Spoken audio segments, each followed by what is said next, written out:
Assalomu alaykum qadrli kanalimiz kuzatuvchilari, e'tiboringiz markazida yana O'zbek MMA kanali. Qadrli do'stlar, hozirgi dasturimizda UFC va MMA olamida ro'y berayotgan eng so'nggi yangiliklar to'g'risida batafsil gaplashamiz. Qadrli do'stlar, bugungi dasturimizni boshlashdan oldin, agarda siz kanalimizda yangi bo'lsangiz, albatta kanalimizga obuna bo'lib qo'ying. Bundan tashqari, mana shu roligimiz tarqalishi mehnatlarimiz besamar ketmasligi uchun like bosib qo'yishni unutmang. Biz esa bugungi dasturimizni boshladik.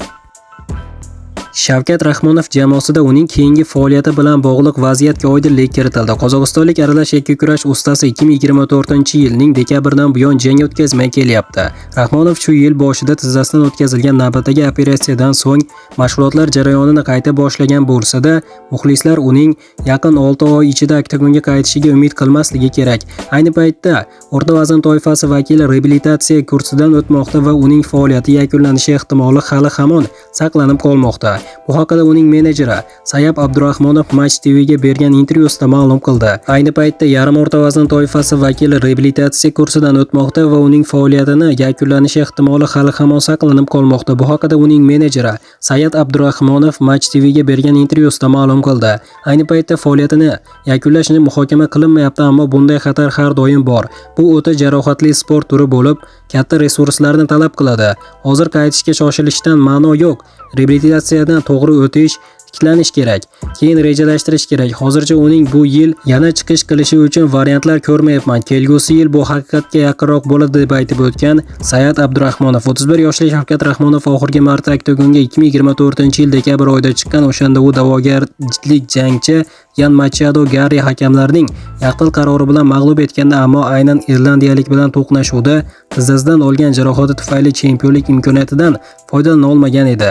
Joriy yilning fevral oyida uzoq vaqt davomida faol bo'lmaganligi sababli yarim o'rta vazn toifasida ikkinchi o'rinda egallab turgan Shavkat divizion reytingidan chiqarilgandi.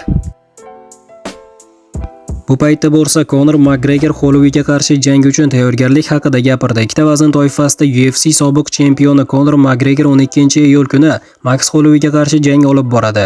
Irlandiyalik jangchining so'zlariga ko'ra, u yarim o'rta vaznda o'zini a'lo darajada his qilmoqda va jangga to'liq tayyor. Yarim o'rta vaznda o'zimni ajoyib his qilyapman. Biz favqulodda ishni amalga oshirdik. Hech qanday yengil yo'l tanlamadik. Kameralar chaqnash ham bo'lmadi. Tinch holatda qattiq mehnat qildik. Bu ishonch. Bilasizmi, agar mashg'ulotlaringiz tafsilotlarini hammaga ko'rsatishga va shu orqali egoingizni oshirishga ehtiyoj sezsangiz, demak o'zingizga bo'lgan ishonch bilan muammo bor. Bizga buning keragi yo'q. Hammasini jang oqshomida ko'rsatamiz, dedi McGregor The Make Life YouTube kanalida e'lon qilingan videoda. Qadrli do'stlar, aynan siz qanday fikrdasiz? Yaqinlashib kelayotgan 12-iyul kuni Conor McGregor va Max Holloway o'rtasidagi jangda aynan siz kimni favorit deb bilasiz? Conor McGregor yoki Max Holloway? Albatta shaxsiy fikrlaringizni izohlarda yozib qoldiring. Barcha fikrlarni o'qib chiqaman.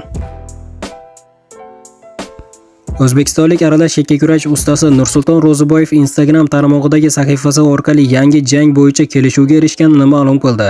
Hamyurtimiz o'z storiesida jang qabul qilindi.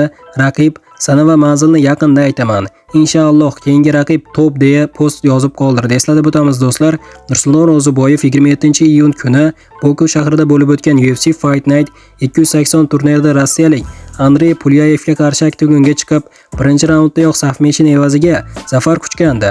Uning UFC'dagi rekordi 5 ta g'alaba va bitta mag'lubiyatdan iborat bo'lib turibdi. Aynan hamyurtimiz so'nggi jangidagi g'alabasidan so'ng jangdan keyingi intervyusi davomida hamyurtimizga berilgan savolga shunday javob bergandi.